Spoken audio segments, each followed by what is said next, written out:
What's going on, YouTube? It's Tej and friends back for another episode of the Hurry Up Offense, and all 32 teams in action this week. So a lot to talk about, and I'm excited to talk to you all about. And I'm joined as always by the shaman of sharp bets, JT Creed. JT, how's it going, man?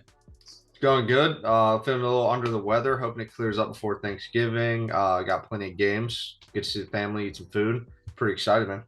You're wearing significantly less purple this week, which I find interesting. There might be some correlation there. And then Yeah. I'm also joined by, of course, the prophet of plus money plays, Mason, up a few units this past weekend. I told you he was due. How's it going, man?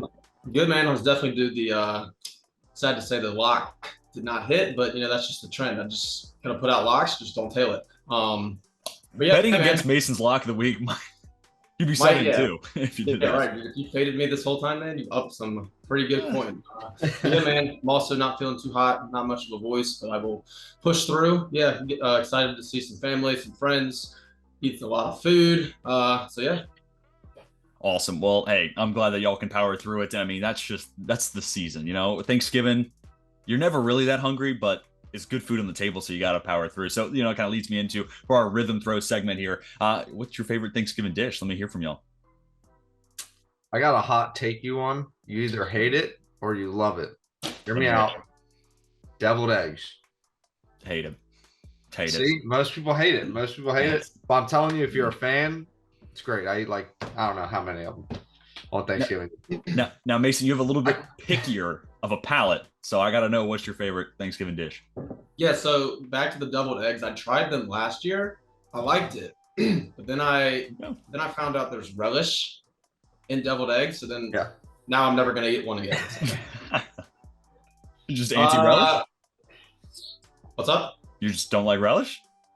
Just don't like the name of it. Don't like the sound of it. So I'm just. Oh wow. Okay. Sure. Yep. I'm a big carb guy, so I would go with mac and cheese. Yeah, mashed potatoes, and turkey. So. Yeah, I'm not a big turkey guy. I tend to eat more ham than anything on Thanksgiving. Mac and cheese. Yeah, I'm a ham stuffing. I never had stuffing until last year. That shit's fire.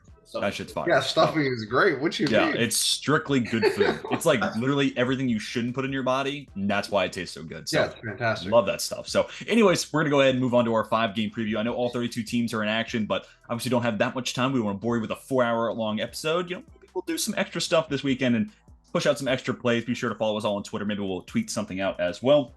Nonetheless, we're going to change up the format. We're actually going to talk about 2 Thursday games, 1 4 o'clock game on Sunday, then Sunday Night Football, Monday Night Football like we normally do. But let's go ahead and kick things off talking about our first Thursday night game, Giants-Cowboys NFC East battle. And, JT, I know the wound might be a little fresh, so I'll start with Mason on this one. But Mason, kind of give me your initial readings on this one. Boys favored by 9.5, which is a ton. But, I mean, after Sunday, I understand why. But let me hear your thoughts on this one. Right. Last weekend, sorry, JT with the Vikings, but I was already kind of liking the Cowboys. I think they came back big in that game. But now we got them facing the Giants in a rematch. They won the last week, they won the last game. I think 9.5 is a little bit too high. So I think I would lay the points with the Giants this week, especially coming off that week last week, New York, that is. So I kind of like the Giants taking that 9.5, but again, Cowboys look pretty damn good. But yeah, it's an interesting line. 9.5. I think it's a bit too high, but yeah, I'm with you. So I'm taking the Giants plus the points, and I do like the Cowboys to win outright, which we'll get back to once we get to my my lock of the week. But what kind of concerns me about this line is Dallas put on the best show and the best game they've had all year, and they will play all year, presumably. And the Giants are coming off probably the worst game they played this year. So it gives me a little bit of hesitation considering there's probably only one direction these two teams can go unless you're like truly in the mindset, which, maybe you could put me in that camp that the Giants are just not as good as their record would reflect. So they're going to continue to get worse and worse as the year goes on. I can buy into that, but I do think Dallas is due for some bit of regression just because I think they played the best game of the season. But JT, you had to watch it all. Sorry for you as a Vikings fan, but let me get your thoughts on this one, Giants and Cowboys. Yeah, I mean, that game was more of a matchup issue to me. Obviously, with Darisaw going out early with a concussion, that doesn't help on the left tackle position. The whole line played like crap in terms of Vikings O-line. So, but I thought it was more of a, like I said, a matchup issue. I don't think the Giants will see quite as much trouble dealing with the pass rush. Daniel Jones can move a little bit. Kirk cannot. So Kirk is, to me, he's one of the best quarterbacks in the league when he has a clean pocket. If you get any pressure, he's awful. So it just ended up being kind of one of those days. It happens every I probably say like at least 2 or 3 games a year with Kirk where he just like can't get anything going because he's just not mobile at all. And our O-line is not great. So with this game, I see the Giants being a little more inventive on offense, kind of throwing in some wrinkles. I don't think the Cowboys, they played well on offense against us. It was more so, I think, a lack of our defense having any type of like surprise. They're picking up every blitz that we threw at them. Just weird timing on our blitzes, just kind of like the worst of both worlds. I don't see it happening quite that badly this week. I like the Giants plus the points. I mean, plus 9.5. That's a ton of points inside of the division. I don't think the Giants are quite as good as their record. That being said, but 9.5 is a ton of points. I like to see some regression here, and I think the Giants match up better against the Cowboys than the Vikings do, just like positionally and kind of like personnel wise. Sure. And I mean, of course, you got to watch injuries. Of course, you got to monitor that throughout the weeks. Is Adoree Jackson playing in this game? That could be an interesting note that maybe that does favor the Dallas, Cowboys just enough to cover. But I'm with y'all. Take the Giants with those points. Division games tend to play close. I mean, we've seen that a ton. We talked about that a ton last week, actually. And I think this is going to be another example. Plus, it's playing on national television. There's got to be a lot of pride on the line there. Even if the Giants maybe aren't as good as their record, there is still lots to play for. I think this is a game where I'm looking more props, which granted, we'll talk more about my lock of the week later on. But some of the things that I'm really interested in, JT, I think you did a great job last week, recommending it to us, but Pollard's longest run, especially considering Zeke's still in the lineup, that number is going to, no matter what, I feel like be handicapped because of that, just because Zeke's in our mind. So if that's going to be the case, and the longest run was 13.5 yards, I think is what it said it last week. Yeah, it was. Dude, he did it 2 times in a row in that same game. So that's just any Tony Pollard run is going to be about that just because he's such an explosive back. And I think the offensive line blocks it up pretty well. And I think the other one I'm going to keep my eye on, this is going to be a little tough. It comes down to what the numbers are going to actually end up being. But CeeDee Lamb catch prop, you're looking at last week, the Giants had a hard time slowing down Amon-Ra St. Brown, who's this inside out wide receiver 1 for the Lions. He had 7 catches. My concern is I think that prop number is going to be at 6.5, which if you're not DeAndre Hopkins, Devontae Adams, Justin Jefferson, not one of those guys, I have a hard time going for 7 or more. I'm not catches, but touching it could be a horrible matchup. Say what? Yeah. Not with CD. I don't know. But if it is at 6.5, it's probably going to be plus money like I just had with D-Hop on Monday. That was plus 115. So if it's CeeDee Lamb, maybe plus 120, plus 125 area. But if it's at 5.5, I like that a little bit more just because the Giants have struggled, picking up wide receivers out of the slot. So Darnay Holmes, I did like him as a prospect draft-wise, but has not been fantastic. And I think you raised a good point, JT. And this will be an interesting battle because especially, Darrisaw, gives up that early, strip sack to Micah Parsons, and then he has to leave that game. Now, last week I'm talking about highest graded, PFF tackle versus Micah Parsons. We have that again this week with Andrew Thomas versus Micah Parsons. So how does Thomas fare? But also Evan Neal's really struggled at right tackle. So we might not even see a whole lot of that. I could see Parsons just teeing off against a rookie and having a big game there. So it'll be interesting to see how a Giants offensive line, holds up against a Tank Lawrence and everybody else across that Cowboys defensive line, which got Mason. No, just to tail off of the CD prop, I got it pulled up right here. It is currently DraftKings 5.5 at plus 100. So okay, so you see at plus money and at 5.5, I think that's a worthwhile risk taking. Still no guarantee, just because I could also see this being a game that gets, I don't know, maybe it's won by the running backs. This game could go in so many different ways. Betting divisional games is tough, but at 5.5, I like it a little bit more than 6.5. And if it's plus money, I think it's worth taking that risk. But let's go ahead and leave our first Thanksgiving game and run into the next one. And it's actually a battle between our my co-hosts here, the New England Patriots and the Minnesota Vikings. Vikings still favored. And JT, I'll start with you on this one. Do you think this is a nice bounce back spot? How big of an advantage do you think being at home plays into this one? Or how do you think the Vikes match up against New England? Yeah, being at home, I don't think is a big advantage for the Vikings, to be honest. I don't know what it is. We never play great at home, in my opinion. I think I said that before the Cowboys game as well, at home. So that doesn't really play into it for me. I think it's a good bounce back spot for sure. The problem is I see the same matchup difficulty that we just had in the Patriots defense, right? So the Patriots are second in the league in sack percentage behind only the Cowboys. Not good for us. They also run a lot of man coverage, and that's all that the Cowboys ran against us. They ran press man. We're able to generate a lot of pressure on just 4-man fronts, occasional blitzes on key downs. And that's been the recipe to beat us. When we've been beaten, it's been by the Eagles and the Cowboys. They both did the same thing. They ran a lot of press man. We're able to get a lot of pressure with just 4-man front and occasional blitzing. And the blitzing really is the interior pressure. If you can get interior pressure on us, we're done. And that's just Kirk Cousins. He's got a strong arm if he can step into it. If not, he doesn't. So that's just kind of the limitations of Kirk. So to me, it's a bad matchup for the Vikings on offense. I just don't know if the Patriots offense can keep up. And anytime I kind of look at like a bad offense versus us, I like us to cover the 3 points. I just think it's not a lot of points, -3. But it's also, I mean, we've had a ton of close, one-score games. So you take the Pats +3. I don't think it's a bad play either. So I think it's just kind of, go with whatever you got. One thing I wanted to note is the Vikings haven't necessarily beat great quarterbacks, but neither have the Pats. And I think that their defensive stats might be a bit inflated.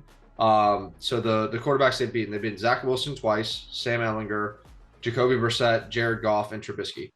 So to me, those defensive stats might be a little inflated.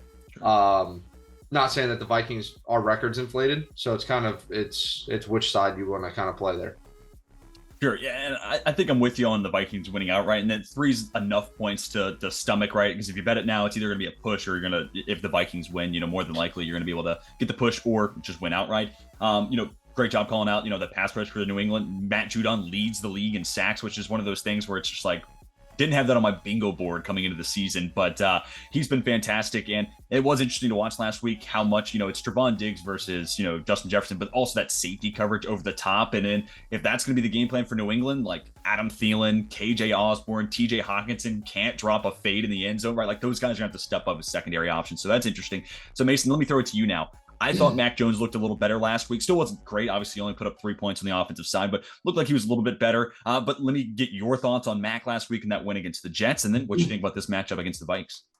Yeah, he looked a little better last week. I think he was 23 of 27. No passing touchdowns. Obviously, we brewed our defense till literally the last play of the game. That's the only reason we won. Awful game. Hated watching it. But yeah, like JT said, I'm not sure our offense is going to be able to keep up. No matter who we play. So I definitely like the Vikings here at -3. I think they win by more than 3. But yeah, just not a lot of offense from the Pats side. I'm going to be rooting for the Pats. But I think it's going to be the Vikings easy. I think they can just control the whole entire game. But yeah, we're just going to continue to ride our defense. If our defense makes plays, anything can happen. But I'm just not seeing it. So I mean, that being said, I think there is a roadmap for New England to win this game, right? Like you get that, pressure from rushing 4. You play a lot of, your press man, like JT was talking about. You have that safety over the top of Justin Jefferson. And then like, does Minnesota have an answer against that run game? That could be something that, one, keeps the clock rolling and allows, as the underdog team to kind of have that puncher's chance. But, Damian Harris, Andre Stevenson. We could not slow down Zeke. I don't care. He was getting 3 yards to carry. Yeah. They were ahead of the chains every single possession against us. So yeah, you're right. If we can't stop that, I mean, like you said, it's kind of the underdog chance there. Right. So I think that's basically what this game comes down to, right? Like, what does the efficiency of that Minnesota pass game look like? Can Justin Jefferson, is there a way that Kevin O'Connell can scheme him open, or can those tertiary options step up? And then on the other side, what does Minnesota's run defense do against a pretty solid, rushing attack? And, this could end up becoming this ugly, like 17-13 type of game. But that being said, I think I am going to roll with the Vikings on this one, even laying the points.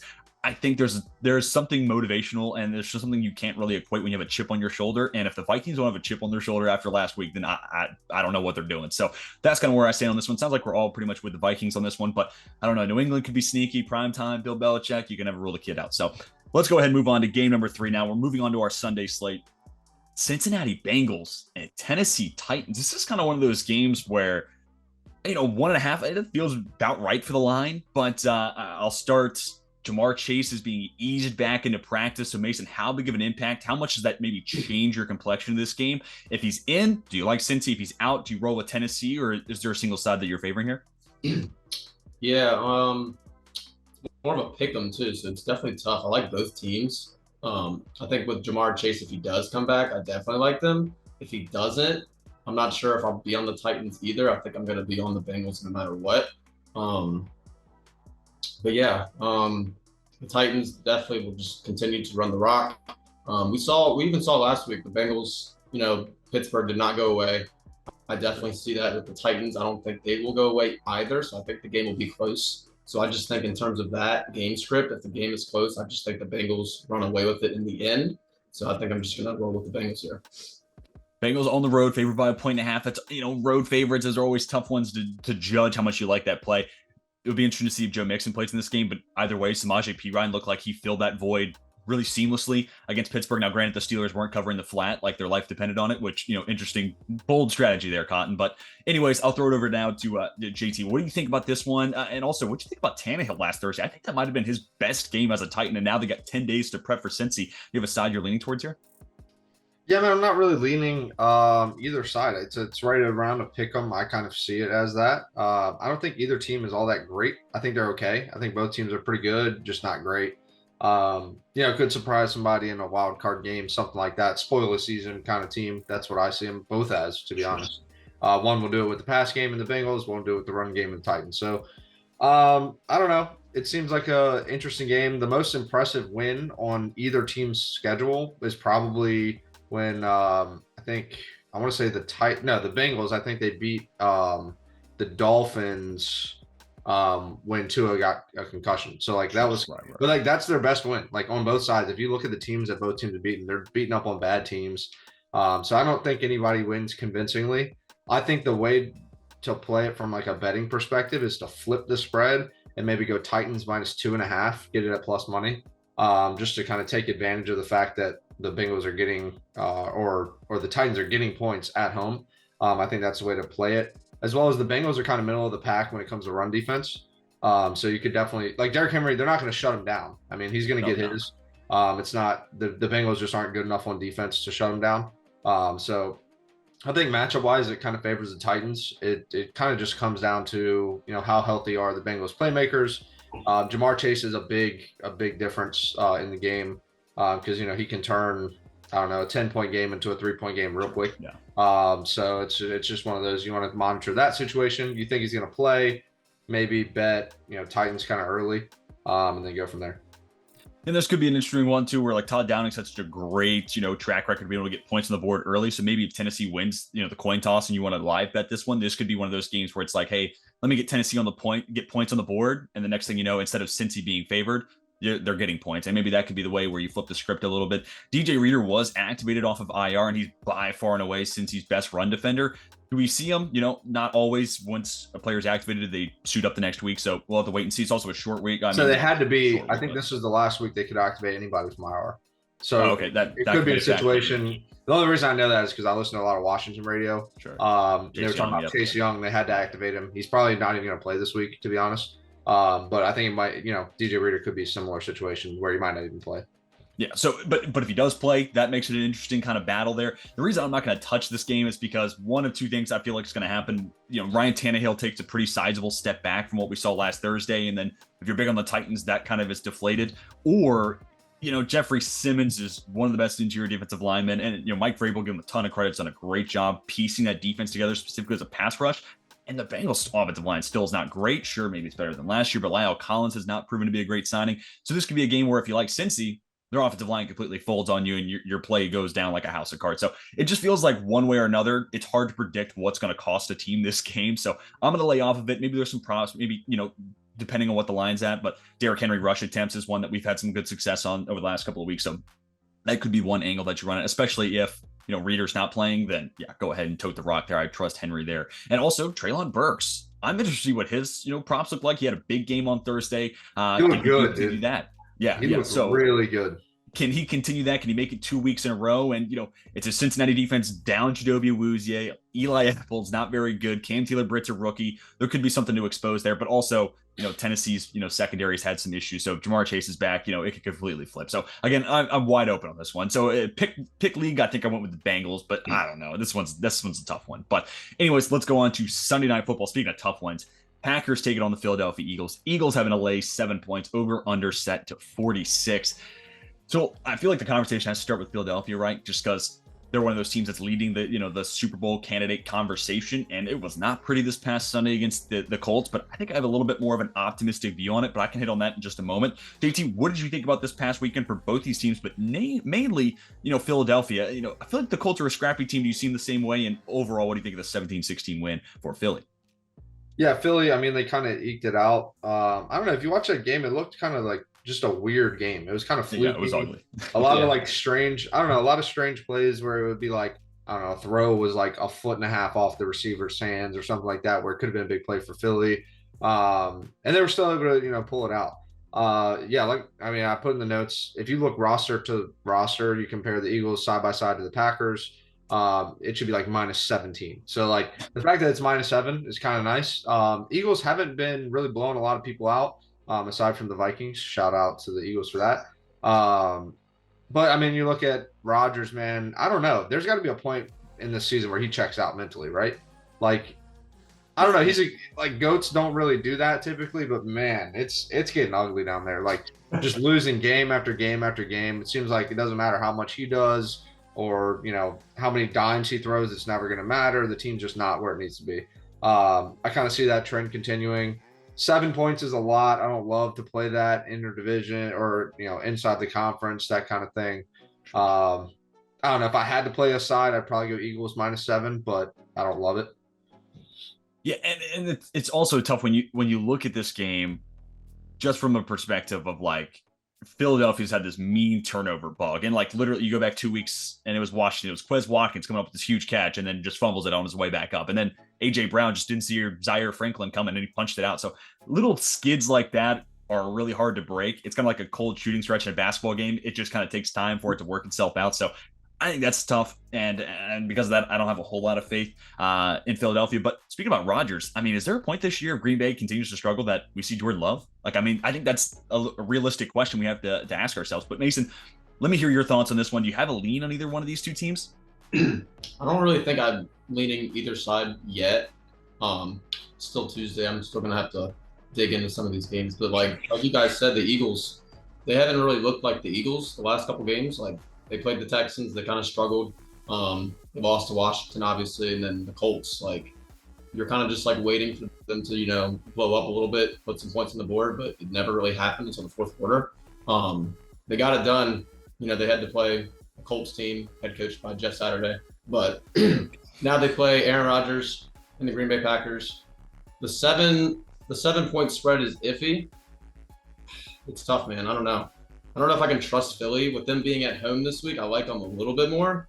Sure. Yeah, man, it's tough. Like, can Rodgers get it done? I mean, you saw him throwing a little bit more to Randall Cobb last week, or Christian Watson had another touchdown. But yeah, man, I don't know. The roster difference between both teams is not fair. Obviously, you give that hand to the Eagles, but I don't know, man. I'm probably not touching it.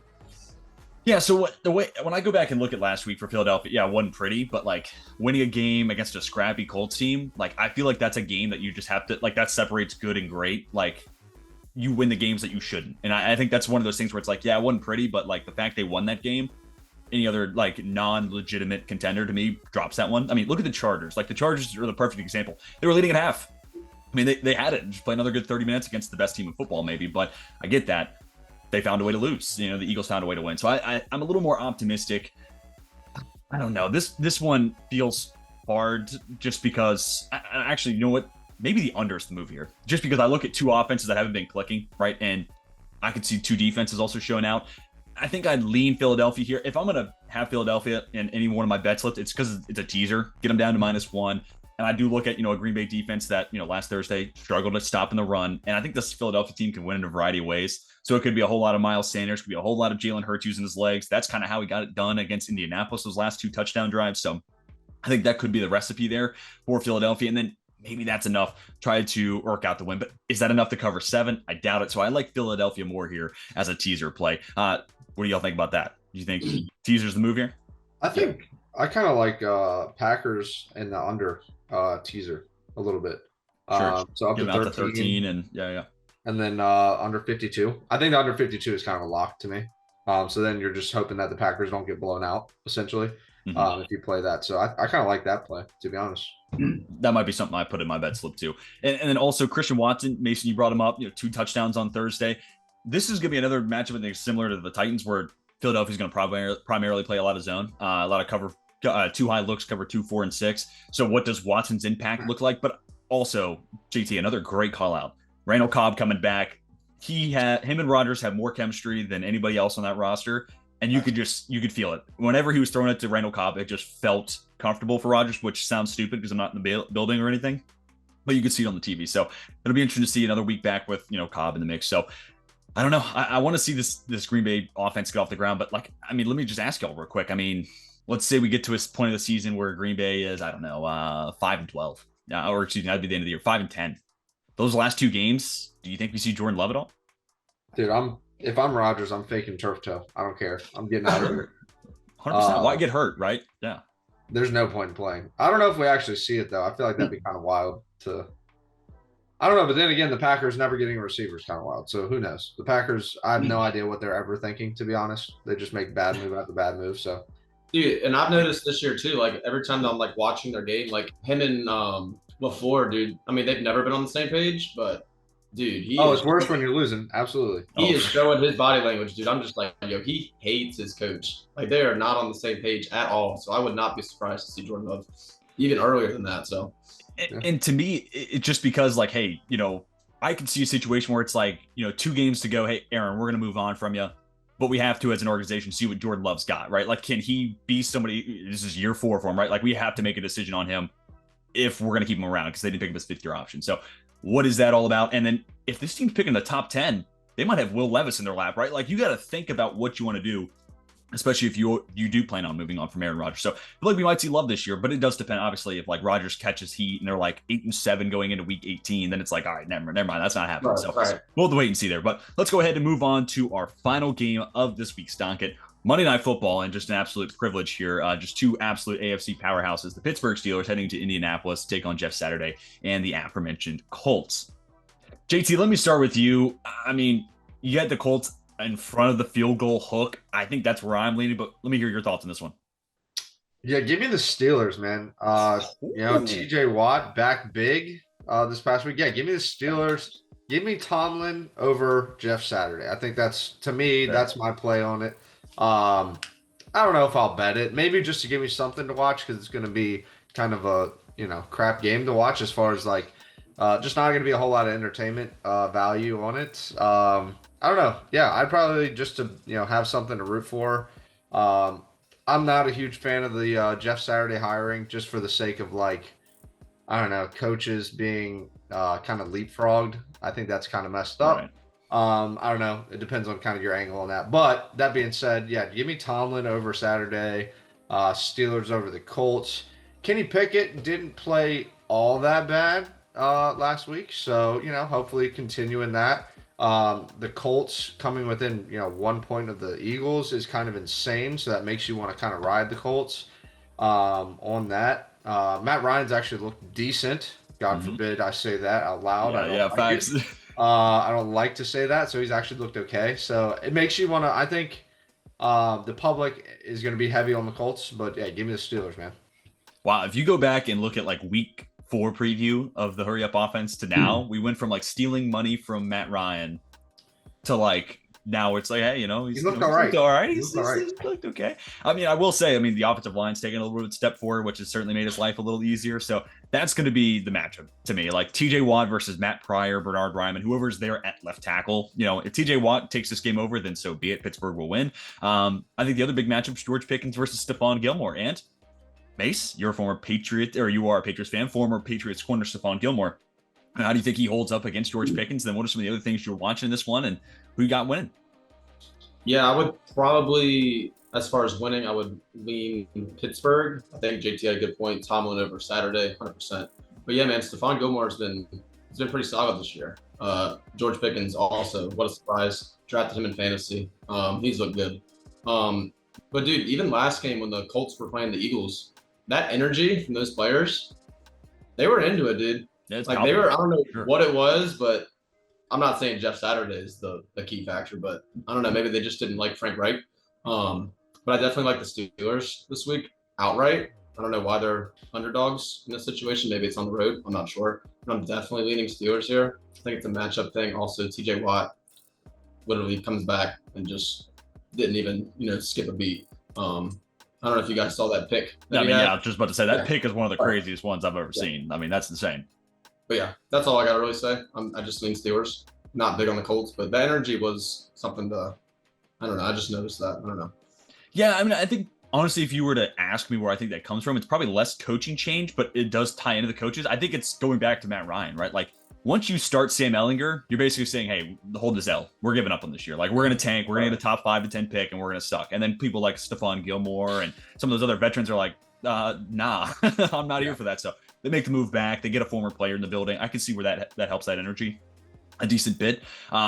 I don't know. I got a sneaky feeling Jonathan Taylor goes crazy. I mean, Pittsburgh's been fine against the run. Like, I mean, they stopped Joe Mixon for the little portion of the game he was in, and realistically, the running back, the way that they were beating Pittsburgh was, as a pass catcher.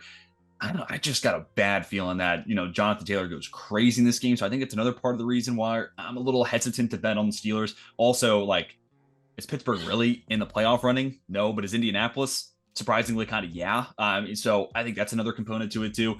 This could be one where, like, maybe if you like the Colts or if you like the Steelers, you take that money line and then move the total off of what it currently sits at 39 and bump that up to like 46 or something like that. Take a team's money line, bump the total up, see what the odds are, or if you like a certain player like a Jonathan Taylor to find the end zone, that moving the number, betting the under. I think that could be the play here because I think there's two solid defenses. So points could certainly be at a premium, but yeah, this is kind of a lackluster Monday Night Football game. I almost didn't put it in here in our slate, but it's a primetime game. It's worth watching, and there's somewhere to learn, right? Are the Colts somewhat in this mix? Is Kenny Pickett? This could be his first big game, so we'll have to wait and see. But yeah, on paper, this one doesn't excite me a whole lot. But let's go ahead and jump into our locks of the week segment. JT's coming off the win. He was the only one to have his lock hit. Shout out to the Vikes letting me down, but it's all good. And then the Packers letting Mason down last week. But nonetheless, this is when we pay back everybody. So hopefully you guys have enjoyed today's episode. If you did, be sure to hit that like button, subscribe if you're new, and we appreciate you watching this part of the video. Now we're going to give it back.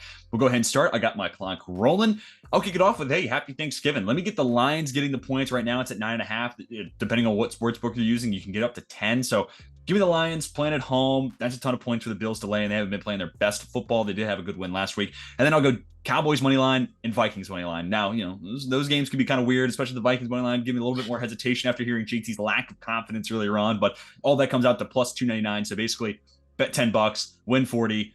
It's the only way. I think on Thanksgiving you got to bet every game. So I think that's one way you can get that mission accomplished. So JT, now I throw it to you. Yeah, man, that's a good little plus money parlay there. I don't have something quite as juicy. It's a lot more of a safe play. I'm going to call it the regression to the mean parlay. So we're going to take the Cowboys and Vikings game, and we're going to regress to the mean. So we're going to take the Giants plus 14.5 at the Cowboys, and then we're going to take the Vikings plus 7.5 at against the Patriots. I don't think the Vikings lose by more than a touchdown if they do lose, and I don't think the Giants lose by more than 2 touchdowns if they lose to the Cowboys. Parlay those together, you get minus 120. Like I said, it's not as not as big of a payout, but hey, it's a nice safe pick. I think it's due to hit. Yeah, New England's not in the business of beating people by 2 scores right now. Mac Jones ain't got that in him, so I like that play. I'll probably tell you just as a nice little safe buffer for Thursday. Mason, the man, I took a page out of your playbook with the plus money play, so let me hear what you got. Yeah, man. I'm going with the 2-teamer, same old. Let me hear it. Plus money, plus 147. We got the Dolphins teased down to minus 6.5 over the Texans. Give me by a touchdown. And then the Giants plus 10 against the Cowboys. Okay. I like that. You're basically saying a division game stays relatively close, and then the Dolphins handle business against a team that's nowhere near them on the talent level barometer. So I like that. That's a solid play. That one might hit. It just might. Might hit. Give them lock of the week number 3. Threes, please. Plus 147 is kind of light for you, man. Right. He's taking a step back, JT. Don't judge him, man. No, that's good. Hey, I think all 3. I'm probably going to play all 3 of those. I'm definitely playing mine. So any other honorable mentions y'all had? I mean, I kind of like that CD prop at plus 100. Double some of your money. Trying to think about what other props might be live for Thanksgiving. Got to give people something to be excited about on Thursday. Can't stand family, so you got to bet. Let me see. Vikings and Patriots teaser. I Okay. kind of like the taking the Vikings, pushing them to +3, and then give me the under 46 or 48.5. Yeah, That's another play I really like. Yeah, I kind of like that too. I dig that. Mason, anything you want to call out? No, if you want to go first, and if anything catches my eye, No, I'll let you know. Pollard longest run is something I'll check on Thursday morning. Justin Jefferson props. I'm interested just because even earlier this year we were talking about, hey, Justin Jefferson doesn't normally have 2 bad games in a row. Yeah, maybe I'm looking to play not that even too. 3 in a row. So this could be a bounce back spot for him. But Jack Jones has been really solid. Belichick always finds a way to kind of take away that number 1. So maybe I wait a week for that. But if the lines are favorable, then I mean, shoot, I don't mind. I'll take a risk on it. He's the top 3 wide receiver in the league, so I'll let that one fly. So something else to monitor there for Thursday night. But that's going to do it for our locks of the week. Go ahead and make your money. Go ahead and get these bets in your slips. Send them out to whoever your sports book is. But that's going to do it for our Week 12 previews. Talk some Thanksgiving. Talk some Week 12 action and a whole lot of games being played this week and all 32 teams in action once again. But I want to say thank you to my 2 co-hosts, Mason, JT. Thanks as always for joining me, man. Yes, sir. Yeah, sure. We want to thank you again for tuning in to this week's episode of the Hurry Up Offense. Be sure to come back next week. It's going to be back on Thursday like normal, but hey, Thanksgiving, we move it up a day, but be sure to come back next week. Until then, we are signing off.